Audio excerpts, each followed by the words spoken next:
Eu não poderia começar sem antes agradecer a meu Deus, que é o dono da minha vida, a minha família, a qual eu me dedico 24 horas por dia, e a você, aos quais me dedico 24 horas por dia também para ministrar uma palavra de excelência.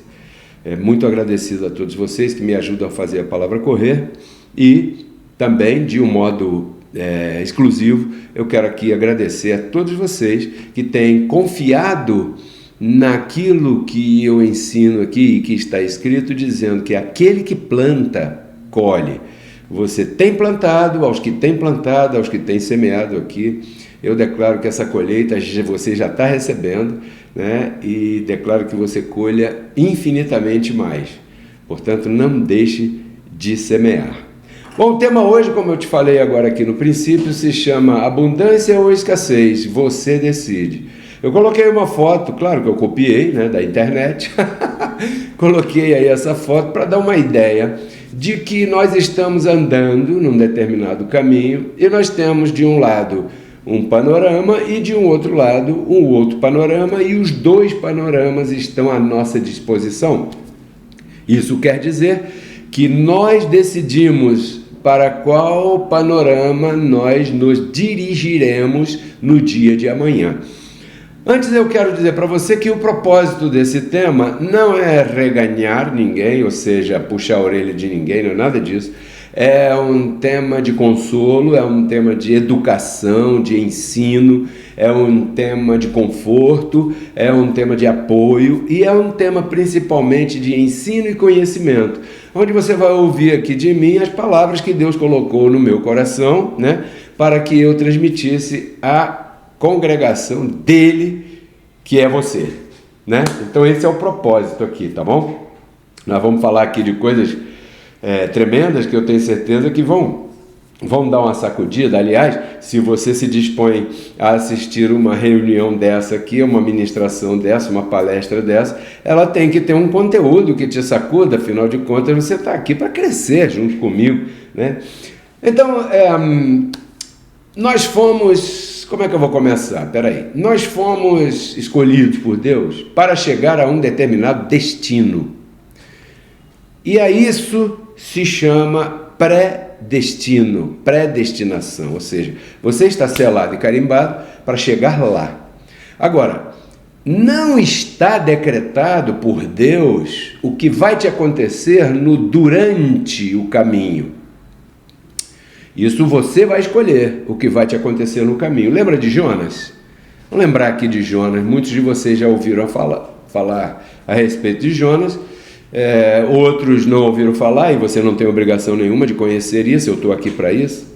Vou te dizer aqui em poucas palavras. Jonas recebeu de Deus um chamado. Jonas, eu quero que você vá para uma determinada cidade e lá você vai falar um recado meu, uma ministração da minha parte que eu tenho para aquele pessoal que está lá, porque estão acontecendo lá algumas coisas que eu estou vendo e eu preciso que você vá lá como meu ministro competente. Aonde é, Senhor? Lá em Nínive. Ah, tá. Então o que Jonas fez? Jonas foi para o outro lado, ou seja, ele escolheu não ir para o lugar onde Deus disse que ele tinha que ir. Então o que ele fez? Ele pegou um dinheiro, comprou uma passagem no navio e foi para o outro lado, se intocou lá no camarote dele, né? O camarote que não devia ser VIP. Aí se intocou lá e eu vou nada. Então ele escolheu o caminho que ele queria traçar. No meio do caminho, o barco balançou, teve aquela coisa toda. Jonas começou a entrar em má consciência, porque ele sabia que estava acontecendo alguma coisa com aquele barco por causa dele, que estava em desobediência. Então ele se acusou, e depois que jogaram as coisas dele no mar, jogaram ele mesmo no mar, diz que a tempestade acalmou e ninguém morreu e tal, mas diz que ele foi engolido por um grande peixe que acabou vomitando Jonas na praia da cidade de Nínive, onde Deus disse que ele ia chegar. Ou seja, Deus predestinou a Jonas para ir a Nínive falar um determinado recado. Jonas disse que não, escolheu outro caminho e teve que chegar lá na cidade que Deus mandou, né, no início, e em vez de chegar lá tranquilão, no ar-condicionado, limpinho, cheiroso, assim como eu estou aqui, Não, ele chegou lá vomitado, sujo, nervoso. Por quê? Porque durante o caminho ele escolheu outra coisa. Então o que eu quero dizer? Eu quero dizer que você vai chegar no teu destino que Deus disse que você chegaria. Agora, o que você vai escolher no teu dia a dia afeta diretamente o teu dia a dia. Portanto, daí nasceu esse tema de hoje chamado abundância ou escassez e, entre parênteses, você decide. É você quem decide. Então, dando aqui uma base, ainda com as minhas palavras, eu queria te dizer e fazer você pensar que eu estou aqui para isso, para trazer a graça na prática. Você tem que praticar para você poder experimentar, né? A graça não é um passe de mágica, não. A única coisa que você não tem que fazer nada é a salvação espiritual. O restante você tem sempre alguma coisinha que você tem que pôr o teu dedo aí. Abundância ou escassez não são o estado original, né, da situação que de repente você está vivendo. Porque de repente eu estou falando para pessoas neste momento que estão vivendo um momento de abundância. E também certamente estarei falando para pessoas que estão vivendo um momento de escassez. Então eu queria dizer para você que nem o momento de abundância que talvez você esteja vivendo é o estado original, e nem o momento da escassez, que quem sabe você esteja vivendo, é o estado original. Abundância ou escassez são consequências, ou seja, abundância ou escassez são resultados de atitudes de ontem, do passado, entende? Então, as atitudes que nós tivemos no passado manifestam hoje o que está acontecendo no meu momento. O momento de abundância é resultado de algo que eu fiz no passado. E o momento de escassez também é resultado de algo que eu fiz no passado. Então, o convite que eu te faço é: vamos dirigir a nossa vida? Por quê? Porque aquela pessoa que não toma as rédeas das suas atitudes está entregando essas rédeas para alguém. Preste atenção no que eu estou te dizendo. Renove sua mente e transforme a tua vida. Então,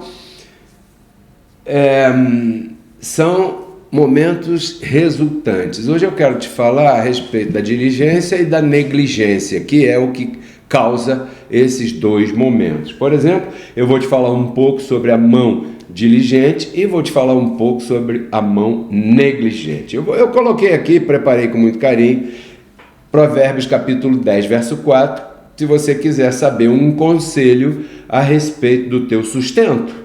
Você precisa de sustento porque você está vestido por um corpo de carne que tem que botar uma camisa, tem que lavar a cabeça com sabonete ou com shampoo, certo?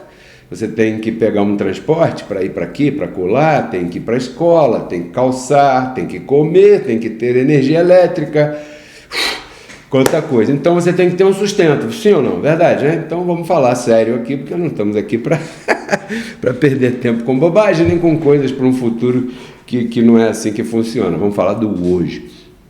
Quanto ao teu sustento, eu poderia dizer para você o que eu disse aqui, que está em Provérbios capítulo 10, verso 4, que diz assim, olha: a mão negligente empobrece, mas a mão dos diligentes, essa mão enriquece. Aquele que colhe no verão é homem entendido, e aquele que dorme no tempo da colheita, é filho da vergonha. Por quê? Pelos motivos óbvios. Não precisa explicar aqui, porque isso está mais do que explicado. Quando diz aí a mão diligente, está dizendo aquela pessoa que tem atitudes de diligência. Pô, peraí, eu fui ao banheiro, acendi a luz, né? Usei minha mão para interruptor, acender a luz. Quando eu sair do banheiro e não tem mais ninguém no banheiro, o que eu vou fazer? Eu vou apagar a luz. Isso é diligência. Com o quê? Com o dinheiro que eu vou usar para pagar a conta da energia elétrica. Sim ou não? Se eu sei quantas pessoas vão almoçar aqui, se eu sou uma dona de casa, um senhor de casa e cozinho, e eu sei quantas pessoas vão almoçar aqui hoje, eu vou fazer a quantidade suficiente que seja abundante para essas pessoas que vão almoçar aqui hoje. Eu não vou jogar comida fora. Por quê? Porque seria negligência, porque aquilo me custou. Então eu tenho que prezar pelo fruto do meu trabalho, né? Se eu sou um semeador e sei que a época de semear feijão é no mês tal, por causa do sol e da chuva e dos ventos, eu vou procurar semear naquela terra e prepará-la antes que chegue o momento, para quando chegar o momento eu cumprir ali. Se eu sei que eu entro no meu trabalho às 8 horas e tenho que estar lá já atendendo, eu não vou chegar às 8h15, eu vou chegar às 7:55. Por quê? Porque a mão negligente, ela vai ser despedida. E o meu trabalho é o meu sustento, não é verdade? Então eu tenho que ter diligência, por exemplo, no meu caso, eu tenho que ter diligência em estar sensível à voz de Deus para o que Deus quer que eu fale para você, porque toda terça às 8h30 da noite, toda quinta às 8h30 da noite, todo domingo às 10h30 da manhã, eu tenho que aparecer aqui para falar para você. E eu não vou falar para você abobrinha nem coisas que eu inventei, eu vou falar aquilo que Deus colocou no meu coração. E eu noto que nós estamos vivendo um tempo em que toda essa congregação abençoada, reconciliados com Cristo, precisa compreender que tem que tomar as rédeas dos momentos da sua vida, porque os momentos de hoje são resultados da tua diligência ou da tua negligência de ontem. Por exemplo, se hoje você teve uma prova na escola e tirou nota baixa, é porque você não estudou ontem. Então isso é o quê? Isso foi negligência. Você sabia que ia ter a prova, por que não estudou? Porque você não quis. Você não pode dizer que estava predestinado a tirar 0. Porque isso não é assim, né? Esse conto do rato azul, da cigana enganou, não vem com essa, que essa aqui não cola. Então, quanto ao sustento, está colocado aí Provérbios capítulo 10, verso 4. Agora eu vou te mostrar aqui uma coisa que não vai estar na tela, mas eu vou ler para você Provérbios 22, 29, que eu separei aqui com muito carinho, que diz assim, olha, você já viu o homem, a mulher, né, a pessoa que é solícito no seu trabalho, diante dos reis, dos gerentes, dos donos, né, dos chefes de setor, estará, diz aqui. Não estará diante dos de baixa condição. Por quê? Porque é uma pessoa diligente, é solícito no seu trabalho, tudo que se pede ele faz, ela faz. Tudo que se pede, ela faz e faz um pouquinho além. E aí aquela pessoa que pediu está vendo, rapaz, essa pessoa tem capacidade. Ela pode assumir um setor ali e aumentar o salário consequentemente. Então o dinheiro que você ganha, ele é consequência daquilo que você faz. Por isso que aqui na Bíblia está escrito, tudo que vier à tua mão, faz. Eu vou falar nas minhas palavras, tá?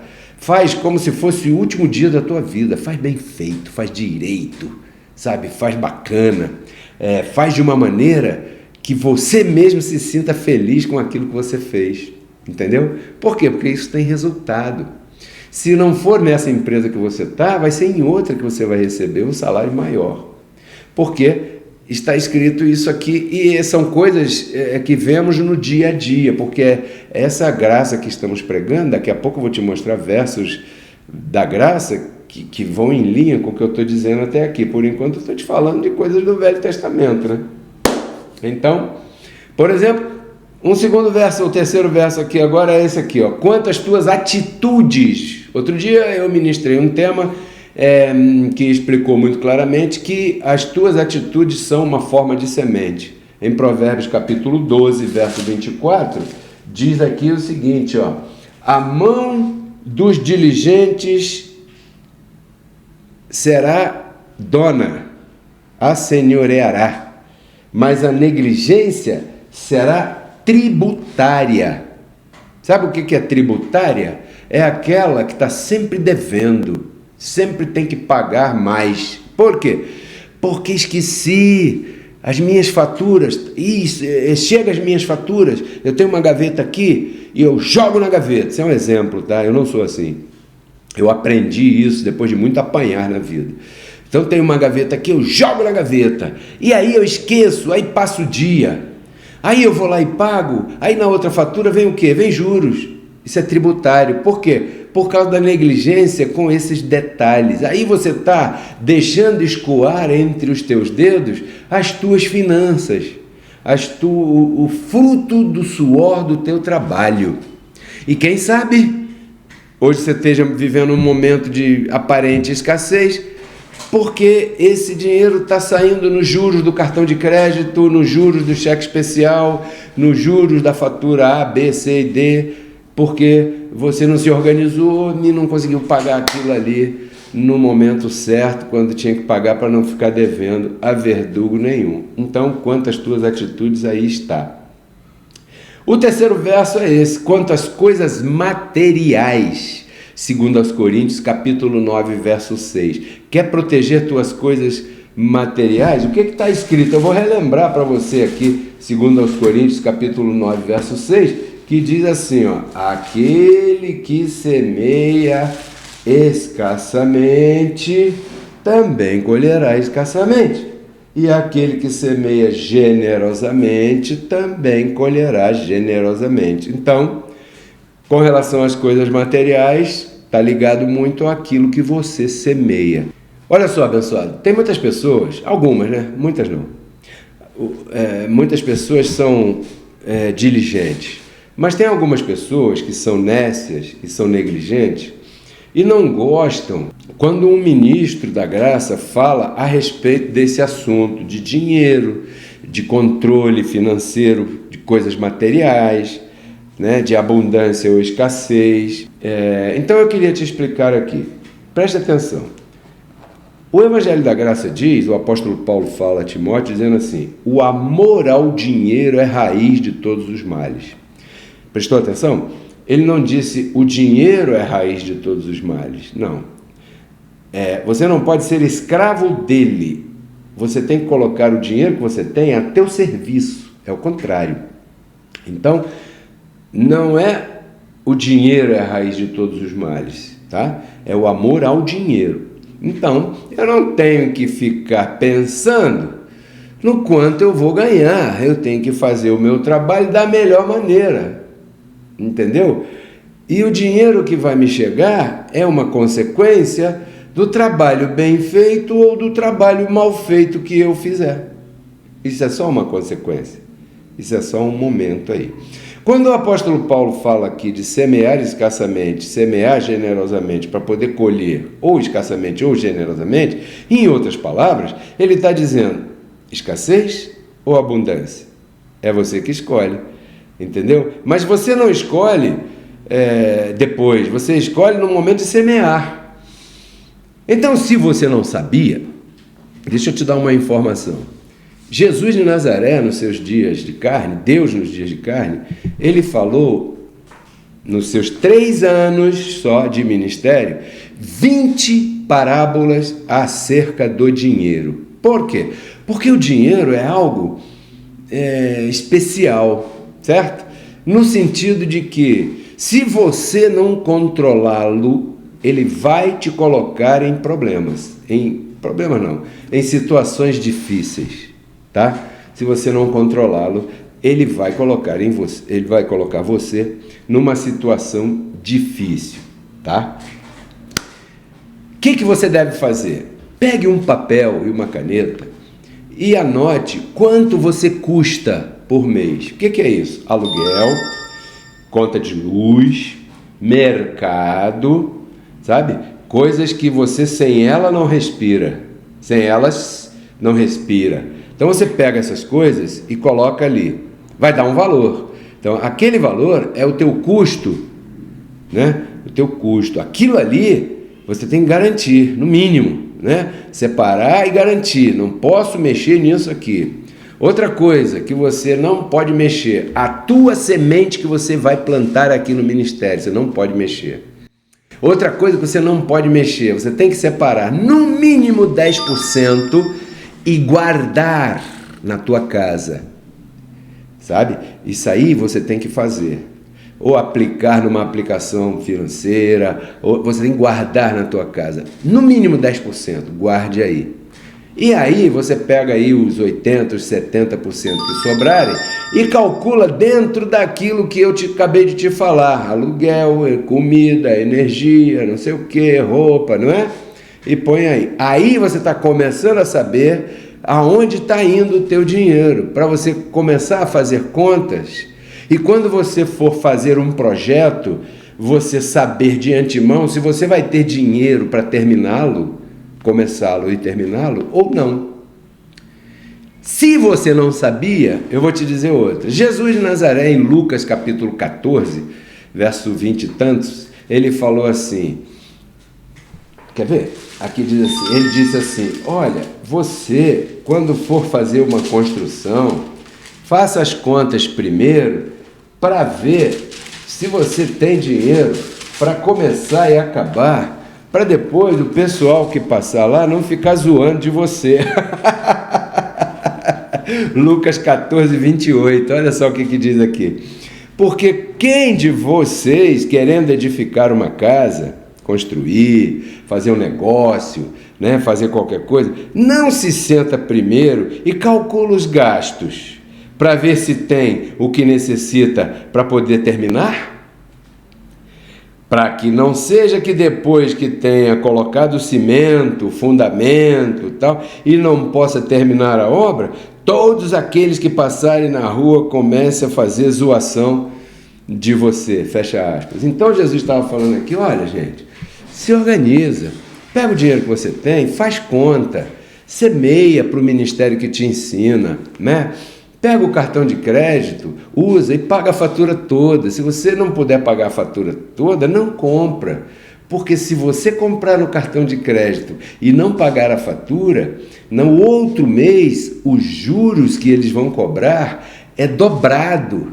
Porque o primeiro mês você não pagou tudo e o segundo mês ficou por aí. Então, vai te cobrar dobrado. Uma dívida, de repente, de R$1.000, R$2.000, daqui a pouco está em 10, 20. Aí a pessoa começa a passar momento de escassez, começa a passar dificuldades, os telefonemas começam, aí a pessoa olha assim, aí está numa rodinha de amigos, olha assim, caramba, cobrança, aí nem atende. Isso mexe com teus nervos ou não? Isso te atrapalha a dormir, isso tira teu sono, porque de noite, quando você acorda para ir no banheiro, né? Estou falando agora aqueles que têm a próstata um pouco mais envelhecida, de noite acorda para ir no banheiro, aí no caminho entre a cama e o vaso e o banheiro, né, aquelas companhias de susto que são o terror do espanto noturno que Davi dizia, eles se colam contigo e já não te abandonam e vão para a cama e deitam com você e você já perde o sono, não consegue dormir, isso faz mal para a tua saúde. Então eu estou aqui para te ajudar, porque eu também estou aprendendo, né? Espero que esses conselhos todos tenham sido úteis para você. Veja e reveja essa programação. Agora, te pedir um favor, compartilhe com alguém que você sabe que está passando um momento de escassez e que precisa ouvir essa ministração, né? Que saiu da parte de Deus para ajudar essa congregação maravilhosa a prosperar, tá bom? Então, eu vou ficar por aqui, desejo que você tenha uma excelente noite e que você se divirta com sua família e principalmente que você ponha em prática aquilo que Pedro Kelly RCC está falando aqui para o mundo inteiro. Quinta-feira a gente vai voltar com um outro tema especial, mas não posso encerrar sem agradecer a todos aqueles que têm colaborado comigo. Inscreva-se no nosso canal porque o nosso material é de grande utilidade para a tua vida hoje. Aqui no YouTube, se você está assistindo pelo YouTube, tem uma foto minha. Clique na foto, clique em inscrever-se, clique no sininho, clique em todas. Compartilhe o link das nossas ministrações por aí. No Facebook, vá lá no Facebook, siga-me lá, Pedro Kelly, tudo junto, Pedro Kelly. Instagram, Pedro Kelly também, tem muita coisa publicada lá, né, para você. E se você deseja semear aqui agora é hora, né? Isso aqui é igual um restaurante fino. Entendeu? Primeiro você come, depois vem a conta. Se você gostou da comida e quer semear aqui no Ministério Pedro Kelly RCC, que é o Ministério Reconciliados com Cristo, RCC é de Reconciliados com Cristo, aí estão os nossos códigos Pix para você enviar a tua semente. 21 99 104 8388. E o segundo código é um e-mail que é ligado à nossa conta no Banco Itaú, tá bom? Até quinta-feira, vou ficar por aqui. Tudo isso eu compartilho contigo para que você renove tua mente e transforme tua vida. Até quinta-feira. Somos todos reconciliados com Cristo, mediante a sua graça divina, graça que nos alcançou, graça irresistível. Esta é uma mensagem do Ministério Reconciliados com Cristo.